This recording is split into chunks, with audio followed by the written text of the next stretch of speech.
So welcome everyone. This is Authors on the Air. I'm James Latwell, your guest host today, and it's my absolute pleasure to sit and chat with Adam Plantinga. This is his first debut novel, but it's not his first book. Adam's first book was 400 Things Cops Know.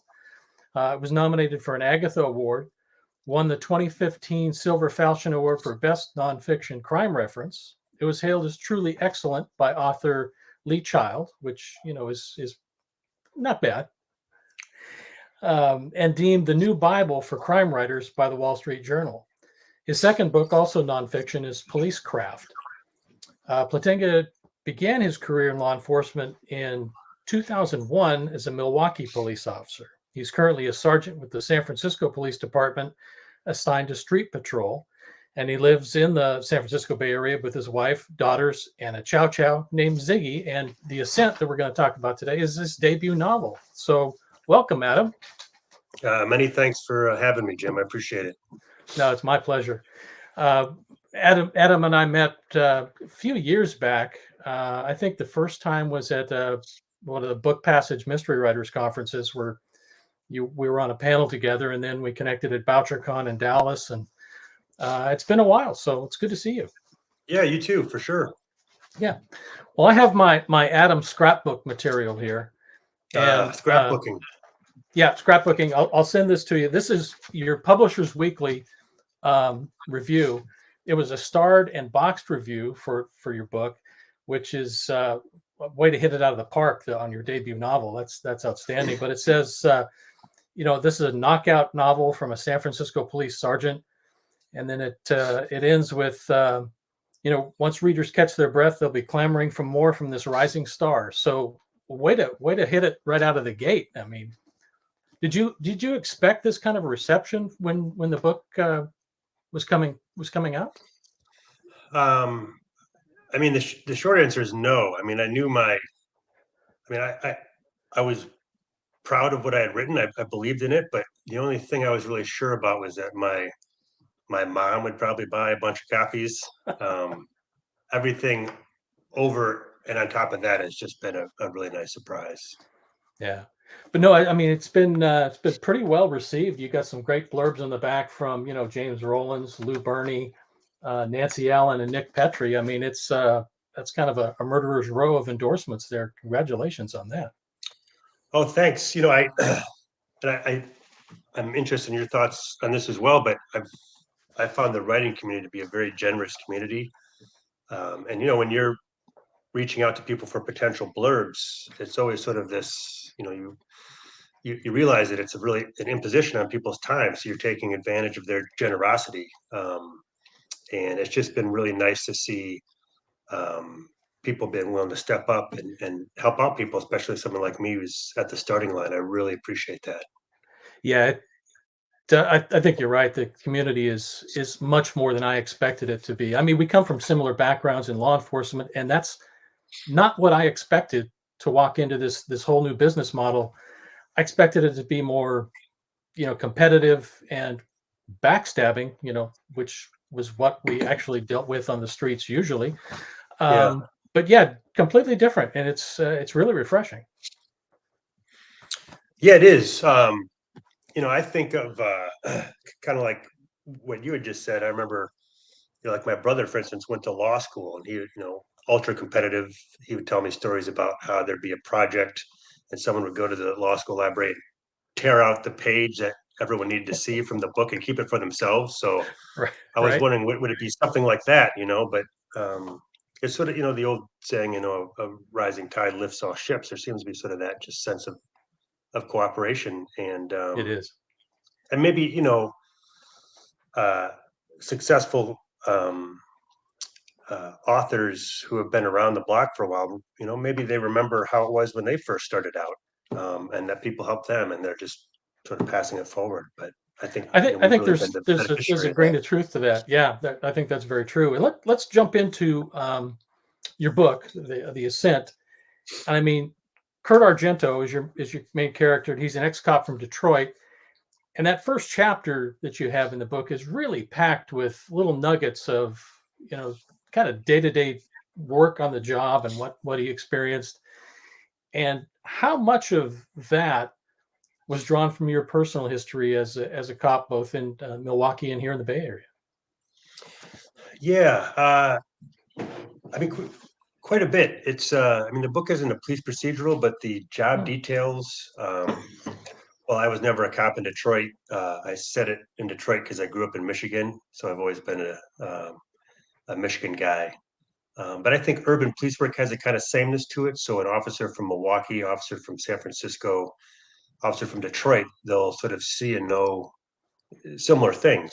Um, so I wanted, well, I didn't want to write a police procedural. I wanted my work experience to sort of inform the book. So I drew pretty heavily on my police experience. And, as you know, in your past line of work in corrections, in law enforcement, you encounter a lot of folks who are locked up, and you get to sort of understand how criminals are and how they act and think. And so I use some of that as well in the pages. I mean, there are things I've heard at work that are pretty much direct quotes that I dropped into the book. I mean, it's a pretty it's a pretty rich backdrop to draw from.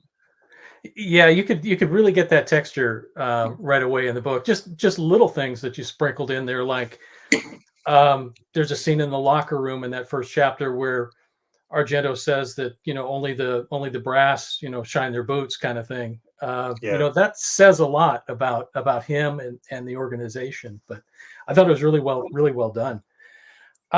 Could you tell us a little bit, without giving too much away, about the book, about Ascent, and what Kurt faces? So at the beginning of the book, he's in a bad way. He's had a personal loss in his life, and excuse me, getting No over a problem. little bit of a head cold, like I think half of America right now. Exactly. So he runs into some trouble in the book already in chapter one, and then is basically given the choice to resign or be fired. So he leaves the job, gets in his truck, um, and takes off. Excuse me, sorry, Jim. Nope, no problem. On a road trip out west, just with his dog. And along the way,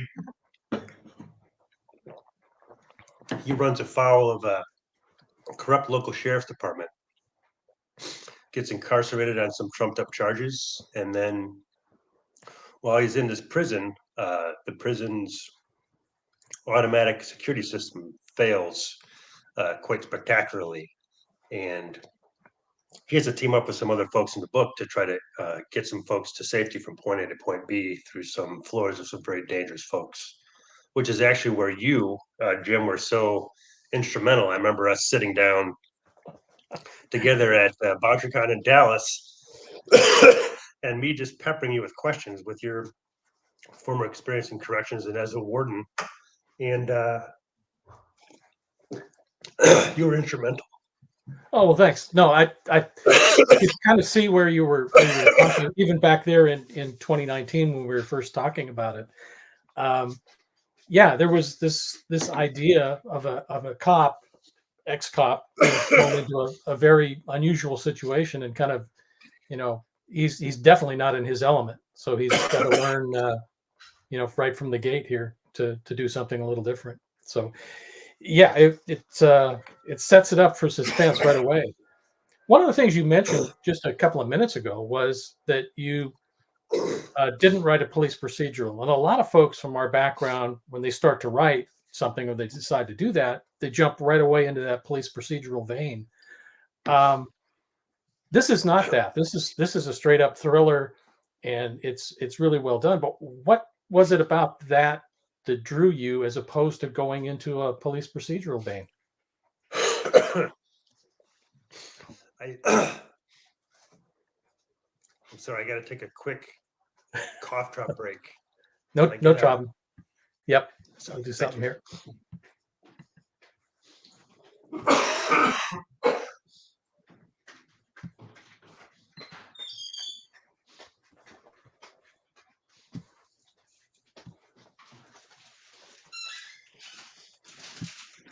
So yeah, if you could tell us a little bit about why you chose the thriller format instead of a police procedural. So I just being a working cop, especially after I wrote 2 nonfiction books about law enforcement, I have the job sort of coming out of my ears. So when I got home, it's nice to sort of put it to the side and not have to think about it. Right. But when I wrote a book, I wanted to have some separation between work and my writing. Right. So I didn't want to write a police procedural, but I also wanted to use some of the things that I see and know on the job to inform the main character. So I tried to Yeah. have sort of the best of both worlds. Yeah, and I think you do that. You balance it really well. I mean, there's some of the things that Argento has in his background that kind of come out, but it's not that straight up police procedural that we see. And a lot of cops for their first book when they do it, they kind of overdo it on the procedural aspects, and you see that where you kind of get lost in all these policies and procedures, which as we both know, you could bore the bark off a tree with that if you get into it. Right. So yeah, but yeah, I mean, Kurt was a pretty self-assured cop. You put him in a place where he's totally out of his element. How did you come up with the idea to put him in that place as opposed to just another city somewhere?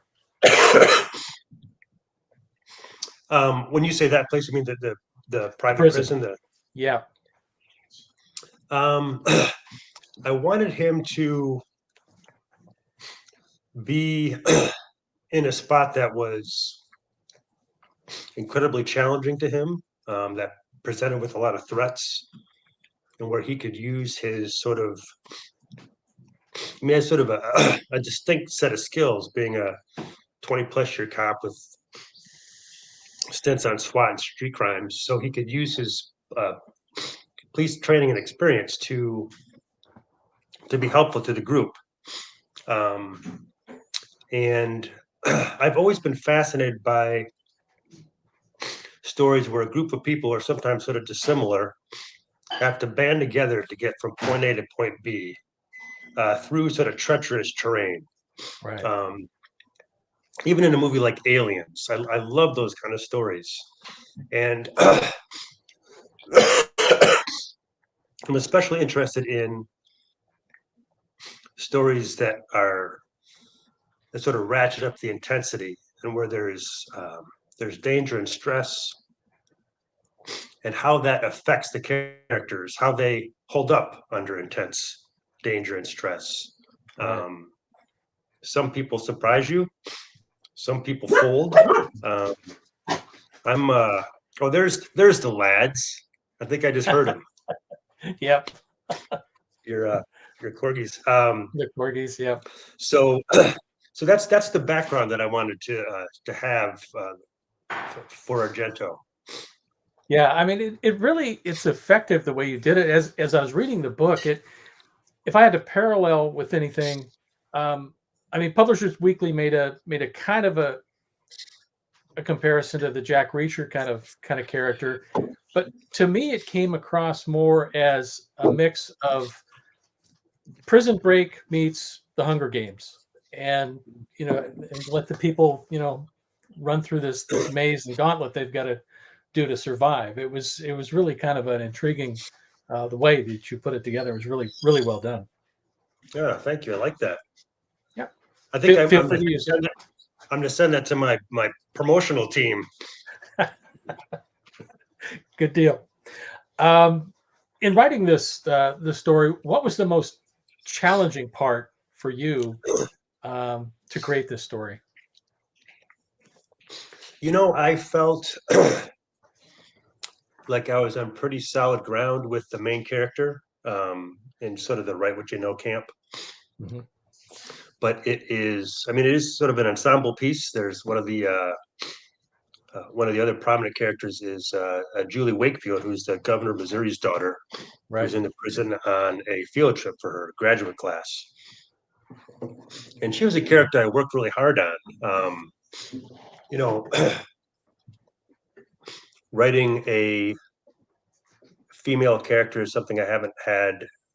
Who's that prominent? I haven't had a lot of experience with that. I've had no shortage of tough, competent women in my own life that I could use as role models, from my wife to my mom to female cops that I work with. Right. So I put the work in on that. Although I remember there was one passage I had written with Julie, the female protagonist, and I gave it to my editor, who's also a strong and competent woman. I'm sorry, to my literary agent, and she read it, and her feedback to me was, and this was in a draft, it was something like, yeah, this is not something that women do or say. This is not how women Yeah. are. So I thought, oh dear. Well, I better fine tune that. So it's nice to be part of a team, It is. Yeah. I need that same check and balance too. When I write female characters, that's awesome. Now, you mentioned in the book, and you talked about it earlier, is you toured San Quentin to kind of get your head in the frame of what this place was going to look like. What was the biggest surprise to you when you went on a tour of San Quentin there in the Bay Area? I didn't quite know what to expect. In my line of work, I spent a lot of time in county jail, but once someone's in Right. state prison, the police don't have a lot of follow up with them. So I think that one of the things that struck me so much was, at San Quentin, some of the worst are locked up there. And I know that those folks have, they're there because they've committed significant wrongs against society. But, in talking to some inmates and talking to the guards who led the tour, there were some inmates there who seemed generally remorseful for the crimes they had committed. There was a concentration on programming there, everything from a running club to their own newspaper, where it was a real, I think, valid effort to try to leave people better than they found them, because that's what you want in prison, right? It's incapacitation, but if there's a way to sort of put people in a better spot if they're going to be released, then that's everyone's goal. So yeah, I mean, the prison in my book, it's a private prison. It's terribly run. It's understaffed. It has a horrific security system. So everything goes all sorts of wrong, but that's a fictional prison. There are Right. institutions out there, and you would be able to speak to this better than I, where it's competent, committed people who are all on the same page and trying to, we have to keep these people away from society, but we also have to work with them a little bit too. They're not lost causes. We're not going to throw them away. Right. No, I thought you handled it well in describing the prison that you threw Kurt into, and I really liked the way you kind of ratcheted up the tension with each level of the prison that he had to go up to try to get his escape route out. It really built the tension really well. I like that. Thanks, Jim. Yep. Now, are we going to see another Kurt Argento novel? Whether you want it or not, it's coming. Yeah. So my literary agent was able to get a 2-book contract with my publishers. So there is another book coming out, maybe at some time in 2025. Same character, Kurt Argento. He gets himself in a different set of trouble because he finds it hard to relax. But he's a character I'm quite fond of, so I'd be happy to keep writing him as long as readers are still interested in reading about him. So that's great. No, I'm glad to hear that there's at least one more, hopefully more beyond that coming. So that's awesome. Now, you wrote the early nonfiction work, and now you've kind of come to the dark side of the fiction part of the dark side.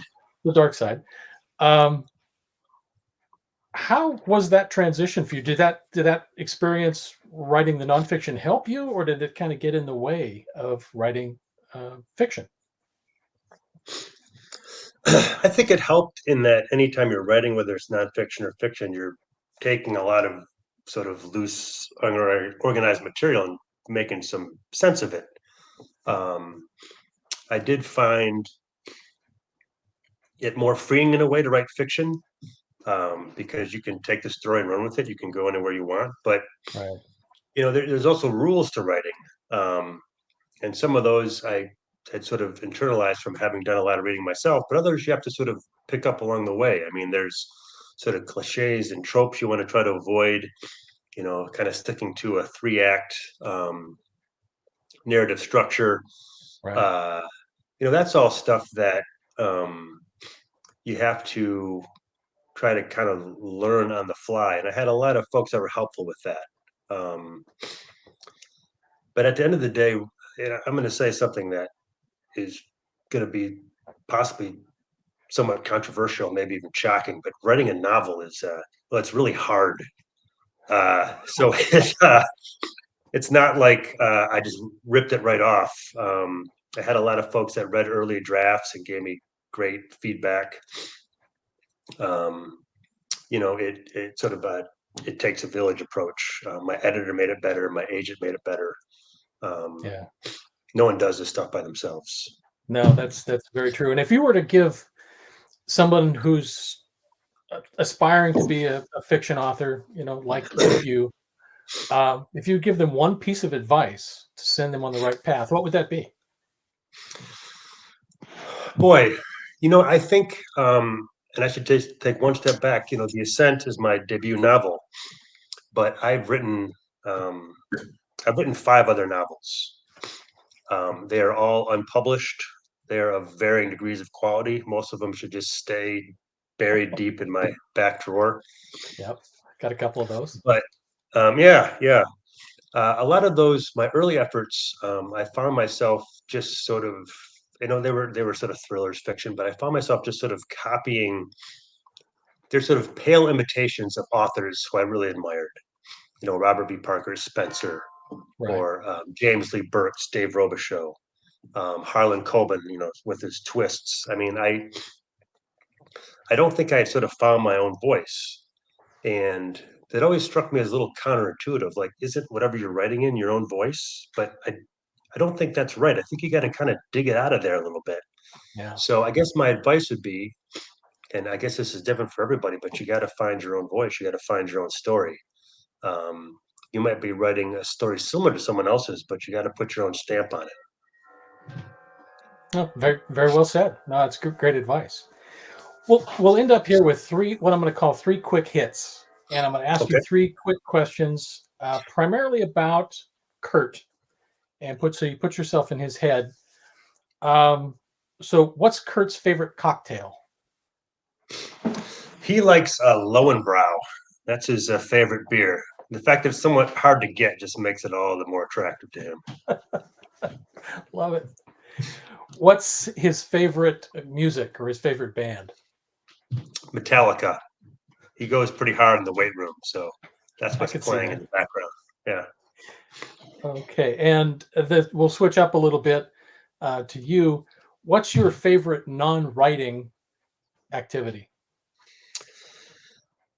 I think probably the thing I like doing more than anything is watching my daughters play sports, whether it's soccer or volleyball.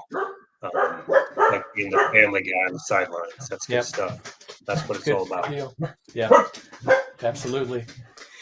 For folks who haven't followed Adam on social media, on Twitter in particular, you're really missing something. He does a great job on Twitter, kind of capturing the day-to-day stuff that officers see on the street and putting it in a way that it helps you understand it. But also, there's some really dry humor moments that come through, and it's really well done. So, where else can people find you and connect with you online?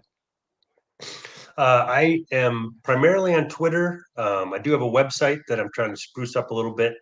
My Facebook is mostly for friends and family, but you know, I, I imagine you're in this boat too, that there's other, there's Instagram and TikTok, and I'm sort of a little wary of those. I don't know if I want to dip my toe in, but that's where I'm at right now. Yeah, I'm sure your daughters are trying to drag you to TikTok. I can't wait to see those dance videos. No, Coming. may that day never arrive. I love it. Adam, this has been a lot of fun. I really appreciate you coming on and spending some time with us on Authors on the Air. It's been a thrill. Thank you very much. You bet. And I would like to apologize. I know I coughed and stuffed a little bit through this interview, but I'd like the main takeaway to be the courage that I showed doing this interview with a mild head cold, and your patience and grace in receiving me. I think it will be more interpreted as you're so choked up and emotional over release week of your debut novel that you were just verklempt. So that's what it was. We'll leave it at that. Adam, thanks very much, and take care, my friend. Always a pleasure, Jim. Thank you for having me.